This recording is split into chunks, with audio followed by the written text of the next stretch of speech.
Hey gang, I'm Will from Tested. And I'm Norm from Tested. Norm and Chan, we are behind the scenes at the filming of Battlebots in Vallejo, California, and I could not be more excited. This is an incredible set. They've built a giant arena.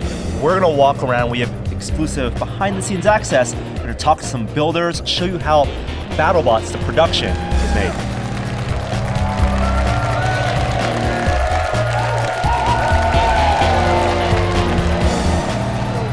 So Norm, the work in the pits is literally never done. From the moment they find out who they're fighting until the going back into the ring for the next fight, builders are always tweaking, adjusting, working on their bots. Yeah, this whole area, it's massive, and there are actually 28 separate stations here. Teams have brought their own equipment. They're given one bench, but they've brought lots of toolkits. They've basically built their own workshops in the pit here. On every bench, you have the robots, you have teams mingling. It's a really friendly atmosphere, actually, and really well lit. You'll see a lot of the stuff on the TV show. We've seen a ton of cooperation between the teams, which I was really surprised by. I expected it to be kind of cutthroat back here, but when somebody's broken, it seems like everybody wants to have the best fight possible coming into the ring. So we see people from other teams working on other people's robots, helping them get their last minute fixes in so that they can fight against a robot that's in tip-top shape.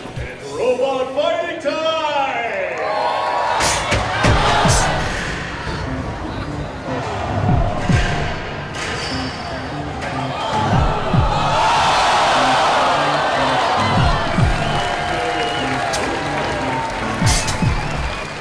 Norm, that was one hell of a fight. There's nothing more terrifying than 500 pounds of metal leaping 10 feet in the air and slamming back to earth. And that's the case for most of these fights. So what happens after the fight? Well, we're gonna go back to the pit and chat with some of the builders and debrief them, see how they're repairing their bots and how they're preparing for the next match. The aftermath.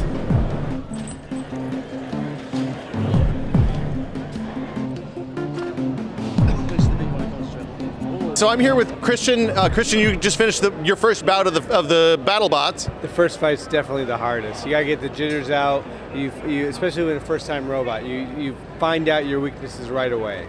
Well, you knew your weaknesses coming in, I think, and I did. You know what? This was a pragmatic design. I had about 15 of these wheels on the shelf, so I said, okay, I'm building a Battlebot in 10 weeks. We're gonna design it around these wheels. And I mean, it worked out for you. You guys won the first round, but you lost a wheel. How did that impact the fight?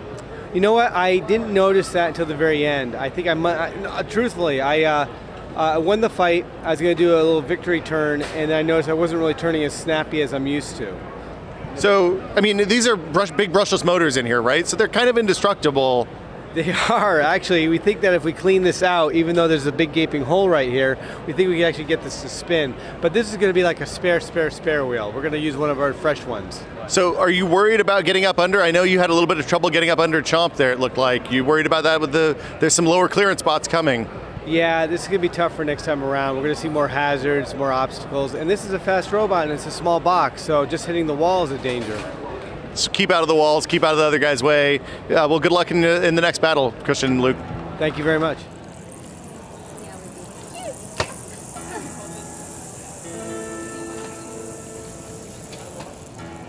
Donald, we're backstage now after your fight with your robot Lockjaw. Congratulations, it looked spectacular, even though it was a split decision. Yeah. What did you think you did right from an engineering standpoint? Because this is you had some goals with this. Yeah, obviously the design intent was to build a jaw-type robot that was a little different than before. Really all I was shooting for was that the jaws would go down instead of trying to lift them. However, I totally underestimated their speed and maneuverability, and even my flamethrowers, I was messing with those, trying to get it, and I just don't think I quite got in my groove until about halfway through. You know, it was a tough match, and I think if it wasn't for that at the end, they would have probably taken it. It was so close. You were pretty maneuverable yourself, just driving around the opponent by the end of the match, spinning around him.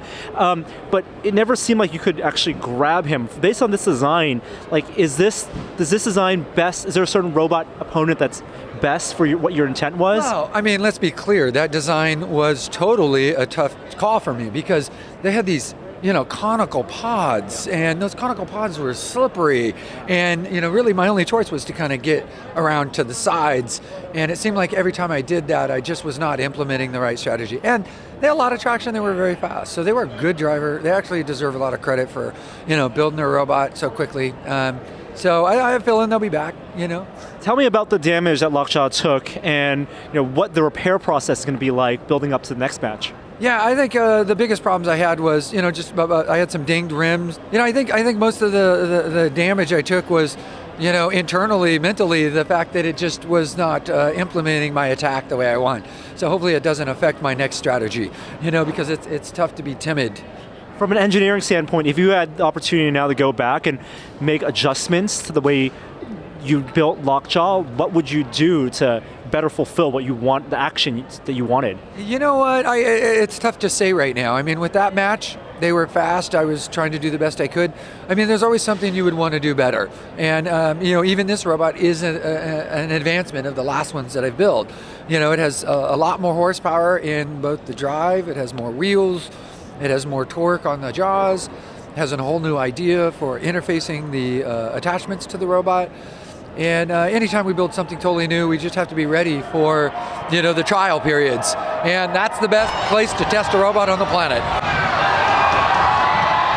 Now this is awesome. We're partway through the tournament right now, and the teams have assembled their own grudge match board, signing up for pickup fights against other robots. The robots that wrong them. Because the saddest thing at Battlebots is a robot that didn't have the chance to get destroyed. So these are alts, these are first round losers, and then down at the bottom I see the sweetest word I've ever seen at Battlebots, rumble. Right now, 9 robots signed up, 9 bots in the box. At the same time. Oh. Carnage.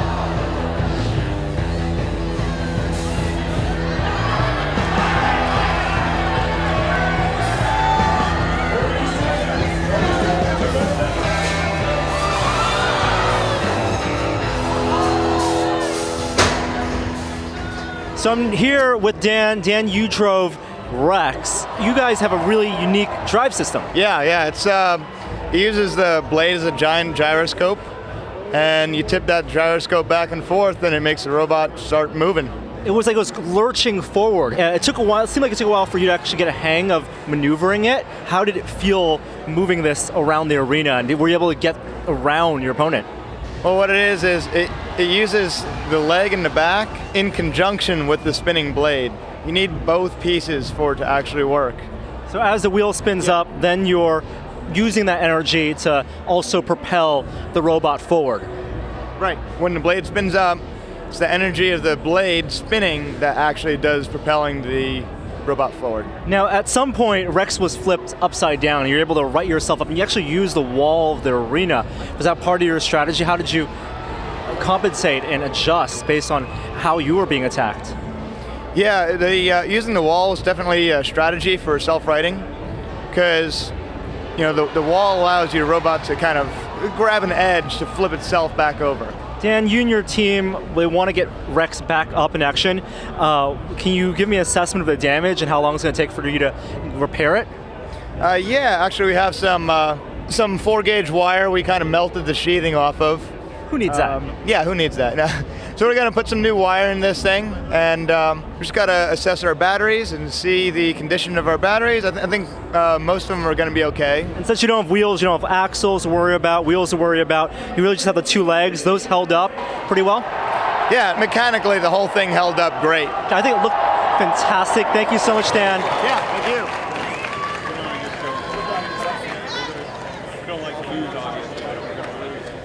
That came off the tombstone.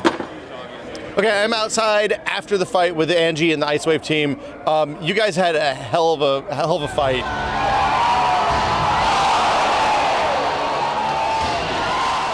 Gave some really big hits, and you're the only gas-powered machine in the fight. So at the end, there was a lot of smoke. Did you catch on fire? Our LiPo batteries caught on fire and made a mess of the back of the frame. But luckily, it's mostly batteries and plastic and wires. Are you pleased with how the blade worked? I mean, you did a lot of damage to Razorback out there. Oh, we could not be more pleased. The blade looks like it barely noticed all that damage it was doing, and we've always been worried about our stability. The moment that the blade hits something at that speed, the tendency is for the robot to jump as much as the opponent, but man, we were just rock solid the entire fight and just taking chunks out of them all the way. So what's your strategy for fixing Ice Wave? Well, we need to, of course, remove and replace the batteries. We've got a lot of charred foam, a lot of charred wire to get out. I think we're gonna have to look into it more, but I think the aluminum is probably fine. Our top cover is polycarbonate. It's definitely charred, but it might still be usable for the future, if a little weaker. Little battle damage is never hurts. Well, good luck in the next battle, and we'll see you guys later. Thanks. All right, thank you. Cheers.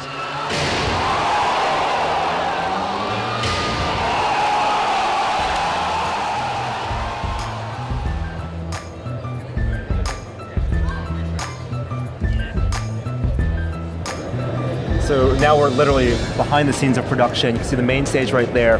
The hosts are doing their intros.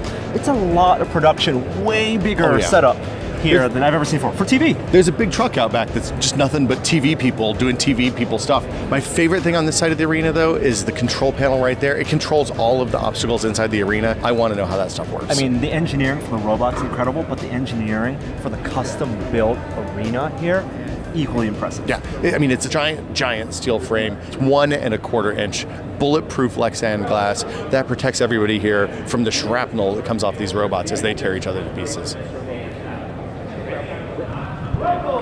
So guess who we found at Battlebots? It's Fawn Davis. You might remember him. We've interviewed him before on Tested. Special effects legend, worked at ILM with Adam, and now you're a judge here. How do you think it's going? Yeah, it's been very interesting to watch it from this perspective.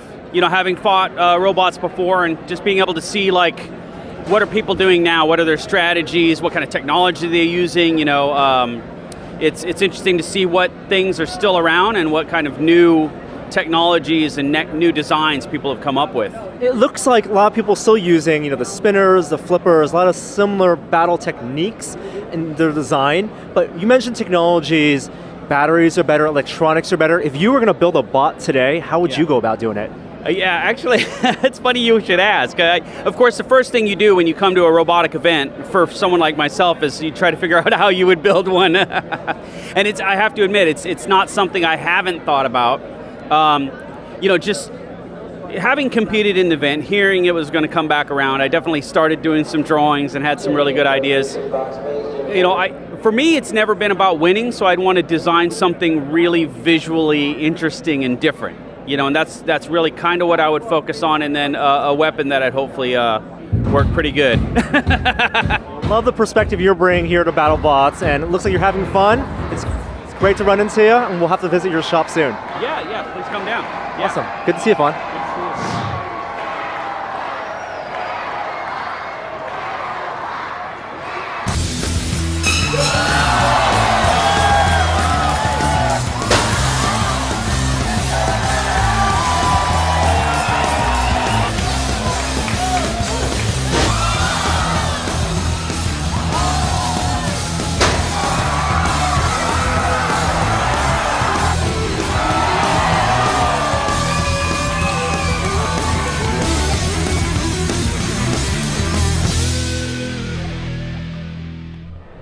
Norm, this has been one hell of a week of destruction here at BattleBots. I grew up watching this on TV and literally never thought I'd get to see it in person, so I'm so excited to be here. And thank you to all the builders who came and talked to us about their robots, showed us the repair process. They're actually in grudge matches right now. What's the word of the week? Rumble. Camaraderie. Rumble. Rumble's better. More rumble. We'll have more from BattleBots Untested. See you guys soon. Bye.